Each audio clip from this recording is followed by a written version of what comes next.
Hello collègues écrivains. Donc dans cette vidéo, on va parler des méthodes pour trouver des idées de romans parce que peut-être que pour remplir la méthode Flocon ou pour réfléchir à ton intrigue, tu as l'impression qu'il te manque certaines choses. Tu as peut-être un début et une fin d'histoire, mais pas les épisodes entre-temps, ou peut-être que sur certains chapitres aussi, il te manque des choses.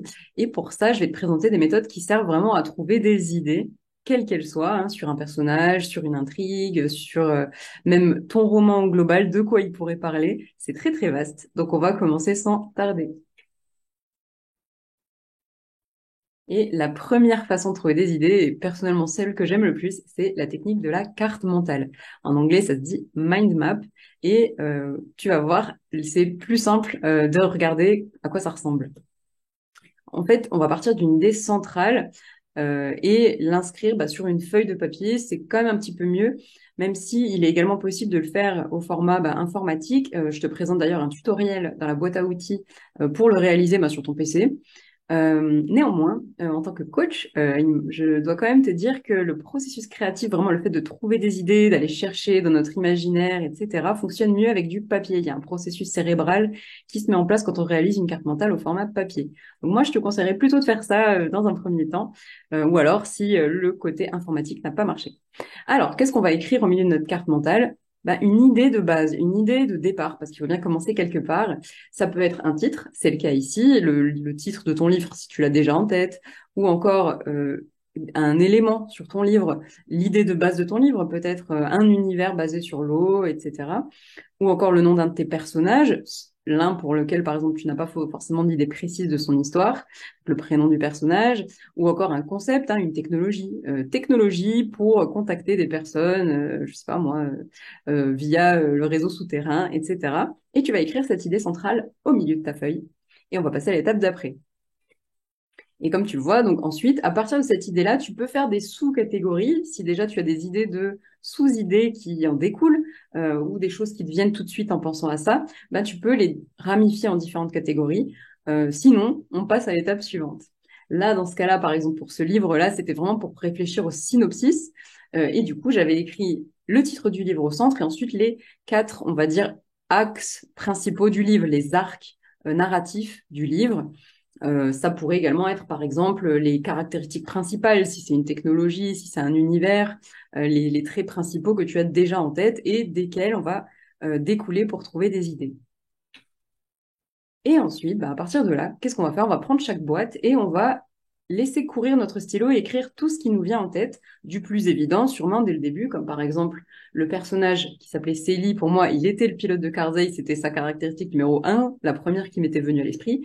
Et par contre, de découler un petit peu tout ce qui vient ensuite et qui peut être tout et n'importe quoi, des choses qui vont arriver au personnage, des éléments de sa personnalité, des personnes qu'il connaît, des choses qu'il va faire, bref, et ça peut être pareil pour plein d'autres systèmes de boîtes, comme un concept, une technologie. Qu'est-ce que ça m'évoque? À quoi sert cette technologie? À quoi elle ressemble? Qui va l'utiliser? Une scène dans laquelle elle apparaît. Vraiment tout et n'importe quoi. L'important, c'est de laisser courir ton stylo et je dirais d'aller jusqu'à noircir la feuille au maximum. Alors, c'est un peu intimidant comme objectif, mais c'est vraiment ce que je te conseille pour trouver le maximum d'idées, même les plus loufoques et les plus absurdes.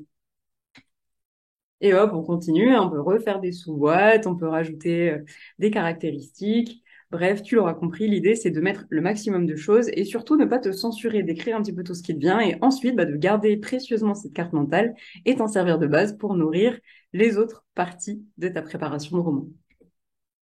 Parlons maintenant du brainstorming ou tempête de cerveau en français, j'aime beaucoup ce mot.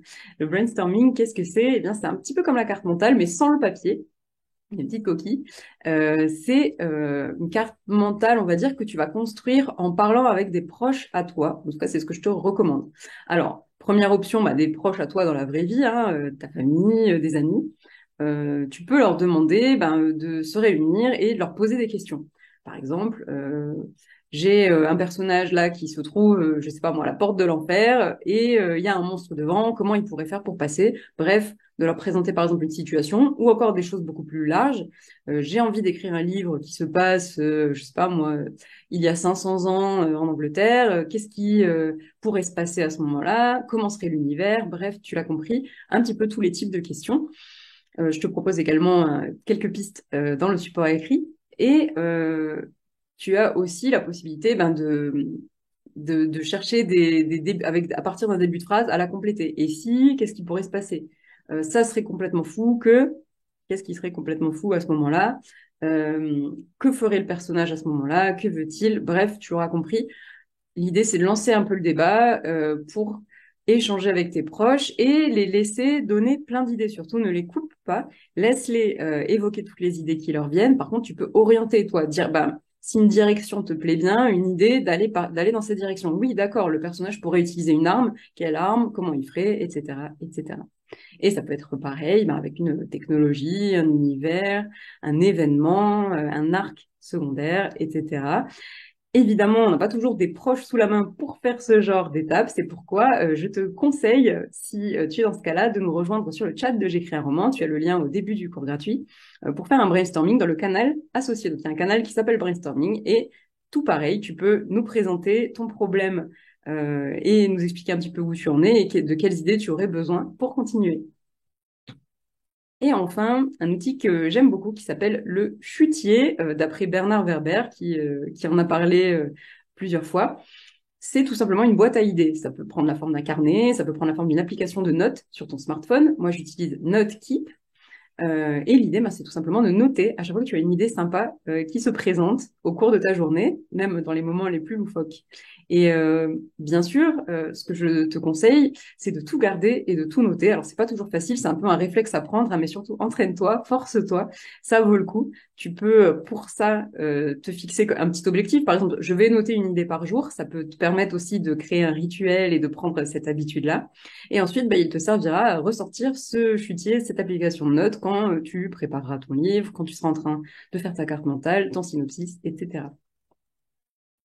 Alors, ce qui est important à ce stade-là, c'est de comprendre que ces méthodes-là, elles vont ensemble en fait. On n'est pas obligé de faire uniquement la carte mentale, uniquement le chutier ou uniquement le brainstorming. C'est même mieux si on combine un petit peu les trois. Surtout si tu te rends compte, par exemple, que ta carte mentale, il manque peut-être quelque chose. Dans ce cas-là, tu peux convoquer un brainstorming ou encore regarder dans les idées que tu as l'habitude de noter. Surtout, prends ton temps, prends le temps de chercher un petit peu ce qui te convient, d'essayer. Si la carte mentale ne marche pas aujourd'hui, elle marchera peut-être dans 6 mois ou pour le prochain roman. Donc surtout, n'écarte pas de méthode trop vite. C'est quand même important de trouver ce qui te convient le mieux. Et petite conclusion, si l'idée n'est pas a priori absurde, elle est sans espoir. Alors bien sûr, c'est ironique, c'est pas forcément le cas, mais ce que j'ai envie de te dire par là, c'est que souvent on va écarter les idées trop loufoques, trop tirées par les cheveux, on pourrait dire, ou qui sont vraiment trop éloignées de l'idée qu'on avait à la base, alors que c'est souvent là peut-être qu'on peut creuser pour trouver quelque chose de peut-être plus original ou vraiment de différent dans notre histoire et qui va nous donner un petit défi, etc. Donc n'écarte pas trop vite les idées qui te paraissent un petit peu bizarres. Bonne écriture!